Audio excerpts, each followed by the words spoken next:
Mến chào quý cô dì chú bác anh chị em và các bạn đang xem trên kênh YouTube của Thúy Oanh, cũng như chân thành cảm ơn đã ủng hộ kênh. Hôm nay chúng ta sẽ cắt một mẫu bộ short áo liền quần như trên Thúy yêu cầu. Và trong quá trình làm video vẫn còn nhiều điều sơ sót, mong cô dì chú bác anh chị em và các bạn thông cảm và góp ý giúp, chân thành cảm ơn rất nhiều. Và hôm nay chúng ta sẽ cắt mẫu bộ short áo liền quần như trên Thúy yêu cầu. Và mẫu bộ này chúng ta cắt thành hai phần, phần áo trước và sau đó phần quần. Và mẫu này là phần áo có gài nút giả ở phía trước và dây kéo phía sau sống lưng. Giờ mời tất cả các bạn cùng làm với mình. Và đây là biên vải ạ. Chúng ta gạch một đường thẳng trên đầu vải. Và tiếp đó từ biên vải bạn lấy vào là 6 xăng.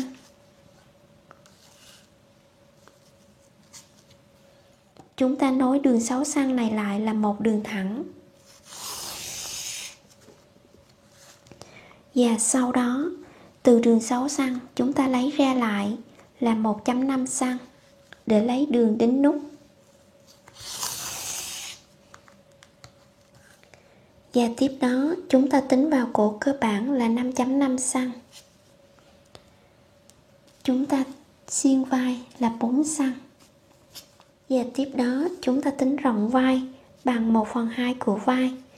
Vai 36 là được 18 xăng.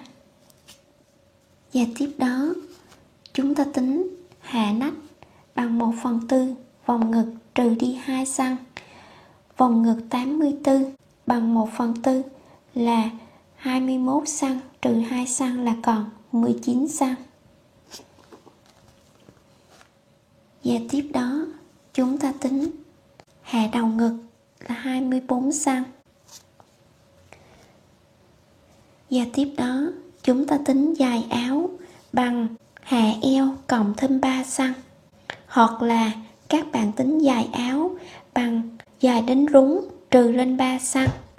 Phần áo trên này là mình tính bằng hạ eo cộng thêm 3 xăng. Hạ eo 37 và cộng 3 xăng 40 xăng.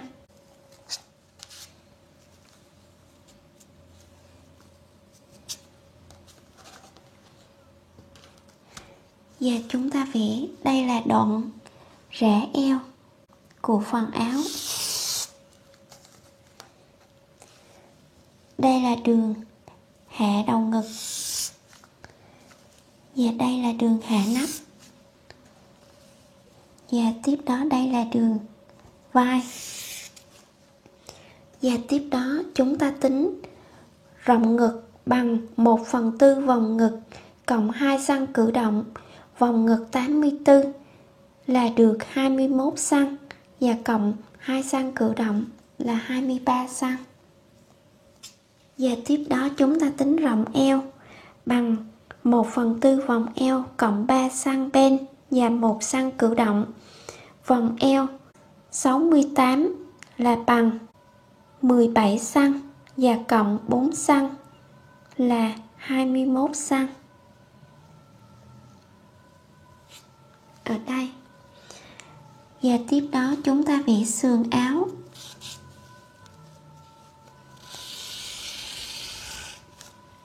Tiếp đó chúng ta vào bên là từ đường 6 xăng này.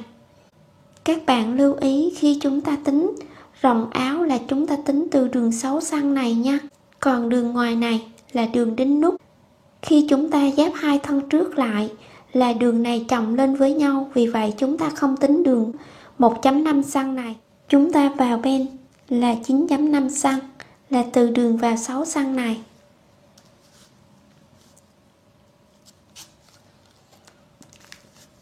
Và chúng ta vẽ bên như thế này.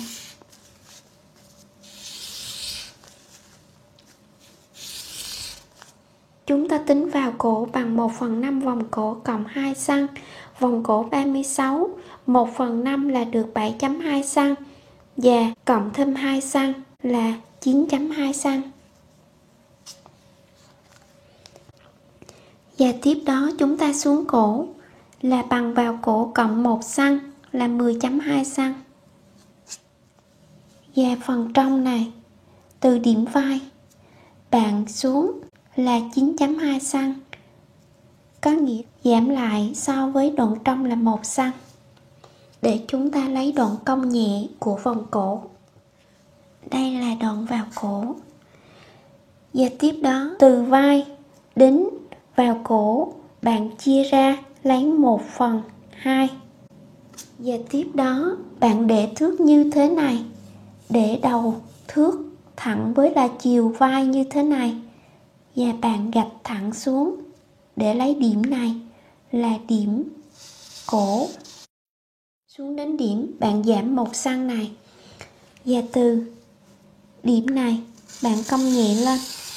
Từ điểm cổ bạn cong nhẹ lên, bạn vẽ cho nó được hài hòa với lại nhìn cái cổ một chút nha. Và tiếp đó từ sườn bạn vào là 5 cm. Bạn vẽ như thế này, từ đoạn 5 cm đến đoạn cổ bạn vẽ xiên lên như thế này. Bạn vẽ cong nhẹ của vòng nách lại. Bạn chia đoạn cong này ra, mở một ly nhẹ để khép vòng nách lại.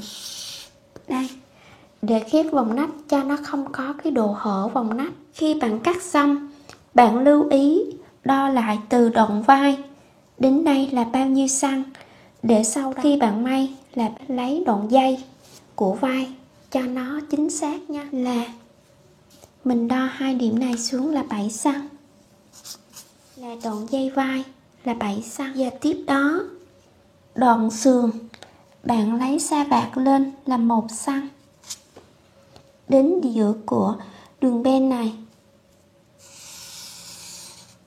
Đây, có nghĩa khi mình cắt đoạn này là nó hơi nhọn nhẹ lên, để khi mình chích bên lại là nó không bị hụt à. Chúng ta vừa xong phần thân trước của áo, bây giờ chúng ta cắt nha.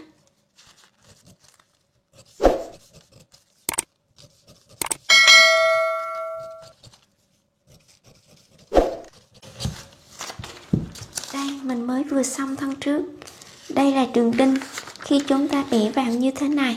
Đây là đường đinh đúc. Khi bạn hai thân áo gặp lên là đường này là nó sẽ được chồng lên, cho nên chúng ta không tính, và chúng ta tính đường trong này thôi ạ. Giờ mời các bạn cùng mình tiếp tục cắt phần thân sau của áo. Áo này là có rã sống lưng ở phía sau, cho nên bây giờ chúng ta từ đường sống vải này bạn vào là 2 cm để chúng ta rã sống lưng.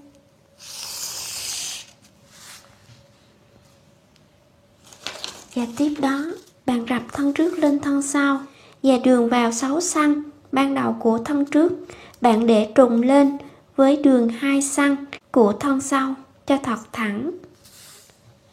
Và chúng ta tiếp tục vẽ thân sau. Đây là cổ của thân trước, bạn lấy lên thêm 2 cm lấy cổ của thân sau. Và độ rộng cổ của thân trước bao nhiêu thì bạn lấy lên rộng cổ của thân sau là giảm lại 1 cm. Sau đó bạn vẽ cong nhẹ lên như thế này. Và đây là đường hạ nách của thân trước. Và đây là đoạn rã phần áo của eo. Và tiếp đó chúng ta sang lại rộng áo của thân trước để chúng ta vẽ được nhanh. Chúng ta lấy thân áo của thân trước ra nhé, để chúng ta tiếp tục vẽ thân áo của thân sau.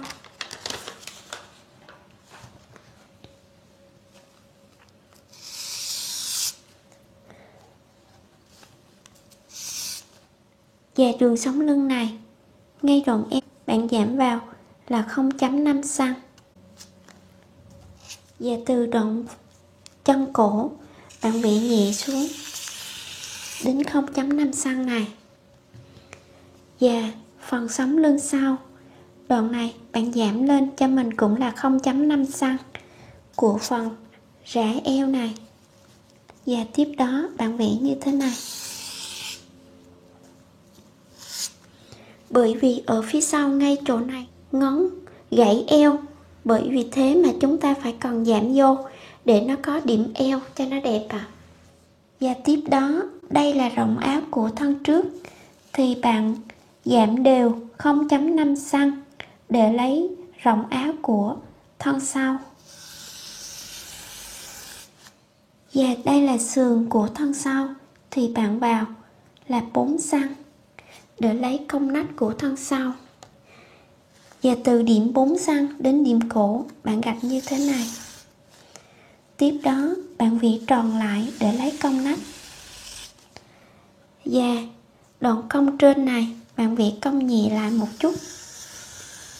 Đây. Có nghĩa là phần trên này bạn vẽ cong nhẹ lại một chút.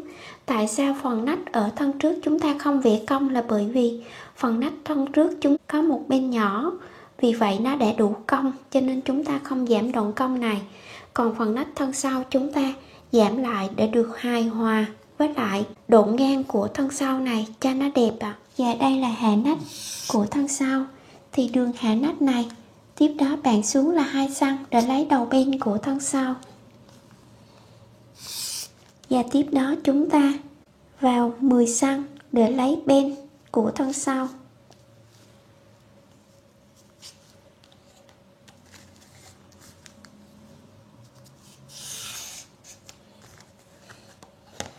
Và chúng ta mở bên như thế này.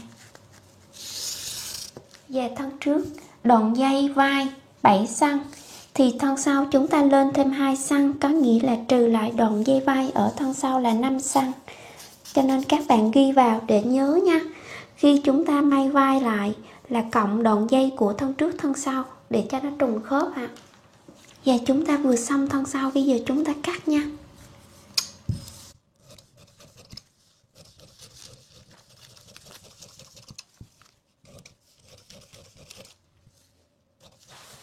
Đây là chúng ta vừa cắt xong thân sau. Các bạn lưu ý, đây là công thức chưa có đường may. Khi các bạn cắt rập giấy như thế này, đặt lên vải là các bạn cộng sườn là cộng 1,5 cm sườn, và đoạn sống lưng này bạn cũng cộng là 1,5 cm để chúng ta vào dây kéo dấu. Và cổ viền cho nên chúng ta không cộng, và phần ở dưới này chúng ta cộng 2 cm để nối lại với thân quần, cộng 2 cm. Các bạn lưu ý nha. Và đây là thân trước, thì bạn gọt cổ như thế này. Đây là đường đính nút.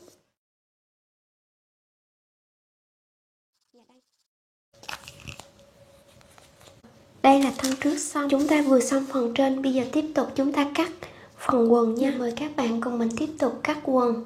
Và phần quần của bộ này là hơi dài một chút, và lưng lên đến eo. Chúng ta cắt 2 thân trước. Đây là đường biên vải, và tiếp đó chúng ta gạch một đường thẳng trên đầu vải. Và tiếp đó chúng ta tính dài quần. Dài quần 40 cm, cộng thêm 3 cm cho lai quần là 43 cm.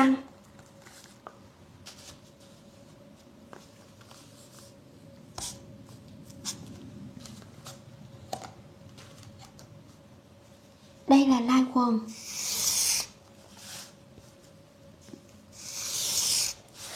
Quần này phần dưới lai hơi xòe một chút nha. Và tiếp đó chúng ta tính hạ đáy quần là bằng 1/4 của vòng mông cộng 6 cm, bởi vì quần này là đáy lên đến eo và áo liền quần cho nên chúng ta cộng dài một chút để không bị treo đáy. Các bạn lưu ý ạ. Và được 1/4 của vòng mông 68 là 21,5 cm, và cộng 6 cm là 27,5 cm.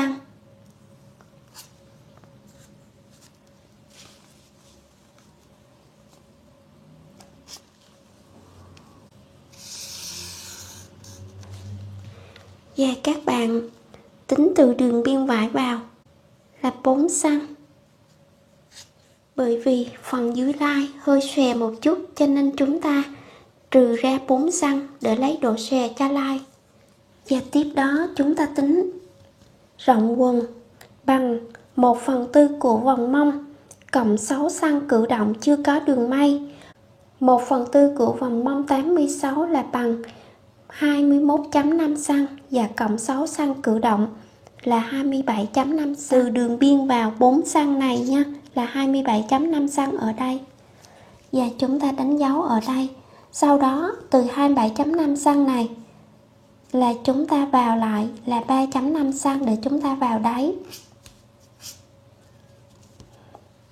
Và cũng từ điểm 27.5 cm này bạn bị gập thước lại như thế này. Và chúng ta tính đường chính trung. Và tiếp đó từ đường chính trung ra đến biên vải thì bạn so lên trên lưng là để bạn chia đều lấy đường chính trung.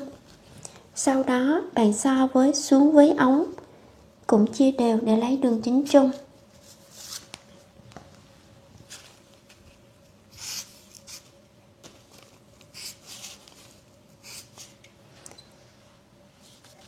Và bạn nối đường chính trung này lại là một đường thẳng. Và tiếp đó bạn tính từ đường vào đáy đến đường chính trung là bao nhiêu thì bạn đưa lên trên lưng, bạn giảm lại là 1.5 cm để bạn lấy xiên đáy. Và đây chúng ta vẽ xiên đáy như thế này. Đoạn xiên đáy này bạn chia ra lấy 1/3 để vẽ cong đáy. Tiếp đó bạn vẽ cong đáy lại. Phần trên lưng bạn cũng lấy vào 4 cm. Tiếp đó bạn gạch như thế này. Và quần này có một ly xếp ở phần thân trước. Vì vậy chúng ta tính lưng là cộng thêm ly. Chúng ta tính lưng là bằng 1/4 của vòng lưng cộng 4 cm ly. Vòng lưng bằng vòng eo 1/4 của vòng lưng 68 là bằng 17 cm cộng thêm 4 cm ly là 21 cm. Và từ điểm hạ đáy bạn lấy lên cho mình là 8 cm để lấy đoạn mông nở nhất, hoặc là bạn tính theo công thức là 1/10 của vòng mông. Đây là đoạn mông nở nhất. Tiếp đó đoạn lưng bạn đã tính rồi thì bây giờ bạn vẽ cong nhẹ xuống ngay điểm mông nở nhất này. Và tiếp đó từ đoạn ống thì bạn lấy từ đường chính trung ra đến đường sườn là bao nhiêu thì bạn lấy độ xòe của ống ra là cộng thêm 2 cm. Và bên này cũng vậy, chúng ta lấy bằng nhau. Sau đó từ điểm đoạn mông nở nhất bạn vẽ xuống như thế này để chúng ta lấy ống. Và bên này cũng vậy, chúng ta vẽ thẳng xuống như thế này. Sau đó bạn sa vạt cong nhẹ lên là 0.5 cm của line lên đến đường chính trung. Bên này cũng vậy, bạn sa vạt nhẹ lên là 0.5 cm line quần để cho nó không bị xệ xuống hai đầu line ạ. Và tiếp đó đoạn lưng này thì bạn sa vạt xuống là 1 cm.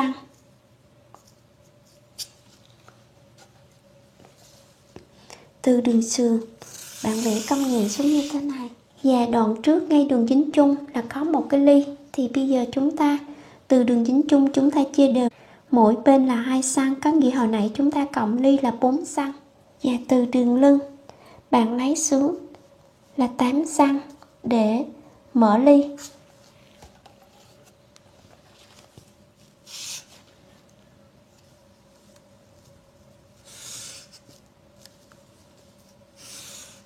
Và ly khi bạn may xuống là bạn lại mối ngay chỗ này, còn phần dưới là mở ly bung ra là chữ A. Đã xong thân quần trước, bây giờ chúng ta cắt nha.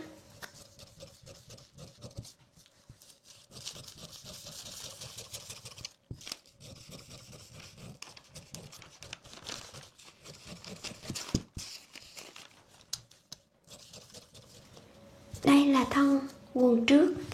Bây giờ tiếp tục chúng ta cắt quần thân sau. Giờ mời các bạn tiếp tục cùng mình cắt quần cho thân sau. Thân sau các bạn trở đầu vải lại cho lợi vải Và tiếp đó chúng ta đập thân trước lên thân sau cho thật thẳng. Bạn canh đường chính chung với lại sóng vải hoặc là biên vải là một con số để chúng ta lấy được ống cho thẳng. Và từ đáy của thân trước bạn xuống là 1.5 cm. Và sau đó từ điểm đáy của thân trước bạn ra 6 cm để chúng ta ra đáy cho thân sau. Và điểm ống bạn ra là 4 cm.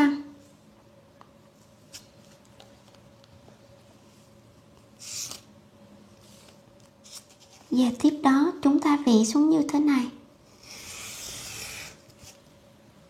Và tiếp đó đây là đáy của thân trước thì bạn sang dấu lại để lấy đáy của thân sau.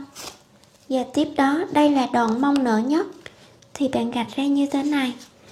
Và bạn để thước thẳng từ điểm đoạn mông nở nhất để thẳng lên như thế này. Và tiếp đó thân trước chúng ta xuống 1 cm để lấy độ xiên đáy thì bây giờ chúng ta trả lại 1 cm và sau đó chúng ta cộng thêm 1 cm nữa là 2 cm. Có nghĩa là chúng ta lên đáy thêm 2 cm. Và từ điểm sườn bên này chúng ta vẽ cong nhẹ lên. Chúng ta tính lưng của thân sau thì bạn tính bằng eo của áo thân sau như thế này. Phần eo của áo thân sau đây bạn chia ly ra cho trùng với lại đường bên của thân sau luôn nha. Chúng ta vẽ đáy cho thân sau. Bạn để thước từ điểm đáy của thân trước sang lại cho thân sau đến điểm bạn tính lưng là 2 dấu này bạn nối lại như thế này. Và sau đó đoạn bạn chia ra lấy 1/3 để bạn vẽ cong đáy cho thân sau. Và tiếp đó chúng ta vẽ cong đáy cho thân sau là như thế này. Và tiếp đó chúng ta vẽ pen cho quần thân sau. Bạn lưu ý đường thẳng của pen quần thân sau là đi song song với đường xiên của đáy như thế này. Khi chúng ta mặc quần lên là phần mông nở ra sẽ điều chỉnh được, phần bên là thẳng, nó sẽ đẹp nha. Vì vậy chúng ta sẽ tính đường bên này là bao nhiêu thì sau đó chúng ta để thước như thế này, đầu thước đi xiên với đường đáy như thế này thì chúng ta vẫn tính lấy con dấu bằng. Và sau đó chúng ta vẽ như thế này. Xuống bên cho thân sau là 14 cm. Bởi vì lưng này là lưng cao đến eo bạn lưu ý nha.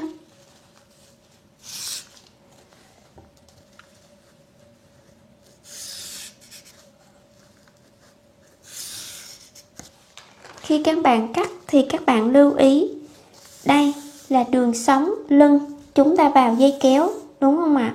Thì khi bạn cắt trên vải là bạn chừa 1.5 cm của đường sống lưng của phần thân trên thì phần quần bạn cũng chừa ra là 1.5 cm để cho trùng khớp với lại khi mình nối lại với lại phần thân áo thì đoạn này bạn chừa ra là 1.5 cm. Đây. Bạn để thước từ điểm 1.5 cm này cho đến đáy như thế này thì bạn vẽ xuống đây. Bạn vẽ xuống xiên nhẹ. Bạn vẽ xuống bạn canh làm sao từ điểm này ra là 1 cm, có nghĩa là đoạn đáy này là chúng ta cắt chừa đường may ra là 1 cm.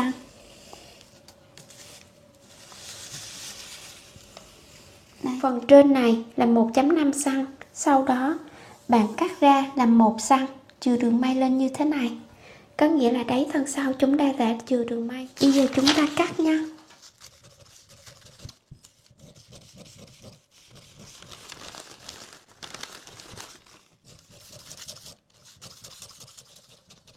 Chúng ta vừa xong quần. Chúng ta để thân sau qua một bên. Bây giờ thân trước chúng ta vẽ túi nha. Và từ sườn của thân trước thì bạn vào là 3.5 cm để chúng ta vẽ túi Và chúng ta lấy miệng túi là từ 18 đến 19 xăng. Này mình lấy 19 xăng. Sau đó hai điểm này điểm vào túi, đến điểm miệng túi bạn vẽ cong nhẹ lại. Như thế này. Chúng ta chuẩn bị một miếng lót túi mình mới vừa chuẩn bị một miếng lót túi. Là bạn chuẩn bị một miếng lót túi dài từ 50 đến 55 cm. Lót túi này cần độ dài hơn là bởi vì chúng ta để từ eo xuống cho nên cần độ dài hơn một chút. Và ngang là 18 đến 20 cm. Và sau đó bạn để thon quần lên như thế này. Và bạn gọt miệng túi. Bạn gọt miệng túi luôn cả thân quần. Đây. Và tiếp đó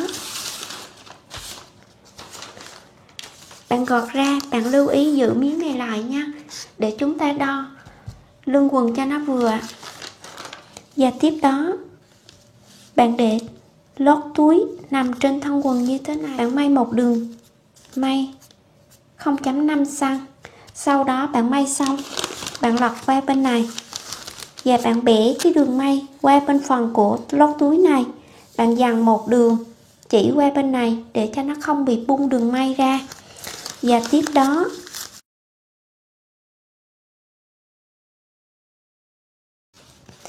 bạn lọt vào trong như thế này và may thêm một đường chỉ ở trên miệng túi để cho nó đẹp là đây.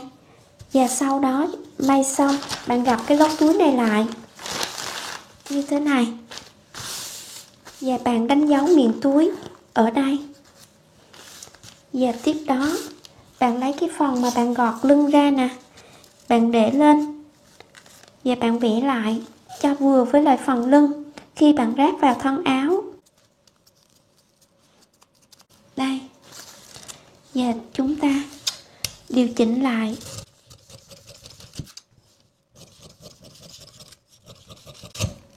Sau đó bạn lấy dấu ngay cái điểm đường chính chung này.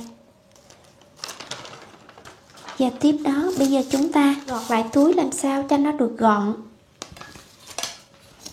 Là điểm này bạn gọt cong nhẹ xuống điểm này. Và từ điểm miệng túi bạn xuống từ 4 đến 5 cm. Và bạn cong nhẹ xuống như thế này. Đây. Sau đó bạn gọt. Khi bạn may lên là phần này nối lên với phần áo là nó không bị quá cộm. Và tiếp đó phần này nối vào với phần sườn là cũng không bị quá cộm. Và phần này đủ độ rộng để chúng ta thọc tay vào. Khi bạn may lên như thế này, sau đó bạn xuống từ điểm eo, bạn xuống cho mình là 5 cm. Và bạn lại mối, bạn dằn cho nó dính chặt lên với lót túi và thân, có nghĩa là đoạn này lại, bởi vì túi không thể mở lên đến eo được, cho nên bạn khóa lại đoạn này. Là khi chúng ta thọc tay vào túi thì chỉ đoạn này thôi, là chỉ phần 14 cm miệng túi này thôi, bạn lưu ý nha. Thì bây giờ chúng ta xếp ly nha. Thì ly này là ly mở A, bạn chít xuống, bạn khóa đoạn này lại, bạn lại mối lại đoạn này. Sau đó bạn ủi cho bung ra, bạn xếp hai mí mở ra là thành chữ A. Xếp xong bạn điều chỉnh lại phần lưng một chút nha. Dạ, đó. Bạn xếp xong, bạn điều chỉnh coi thử phần bên này, phần trên nó có đều phần trên chưa. Bạn nhớ lưu ý nha. Mình nghĩ khi bạn cắt được mẫu này thì có lẽ là bạn cũng đã giỏi về may rồi. Khi bạn may là bạn chừa đường may cả thân trên và thân dưới, bạn nối lại. Nhớ bạn canh là ly với lại pen trùng lại với nhau. Và đoạn phần nách này thì bạn chít một bên nhỏ lại, bạn khép lại thì phần ngực tự động nó sẽ ôm lại và nó sẽ đưa vòng ngực lên. Đó. Và nút thì như thế này. Đó. Và nhớ lưu ý đây là vai. Mẫu cổ này thì rất là đơn giản, bạn chỉ chít bên lại của vòng nách, sau đó bạn viền cổ trước, sau đó tiếp đó bạn viền vòng nách lên thẳng lên luôn cả cái dây của phần vai luôn và bạn và viền thẳng ra thân sau. Đó là cái cách may là như vậy. 1/4 của thân áo, mỗi phần đều nhân đôi cả. Và mình vừa hoàn thành xong mẫu như trên. Hy vọng tất cả các bạn yêu mến kênh của mình. Xin tặng cho mình một like và một đăng ký kênh, cũng đồng thời nhờ các bạn chia sẻ kênh giúp mình. Chân thành cảm ơn rất nhiều. Chúc các bạn luôn thật nhiều sức khỏe, hạnh phúc, thành công trong cuộc sống. Hẹn gặp lại video mới.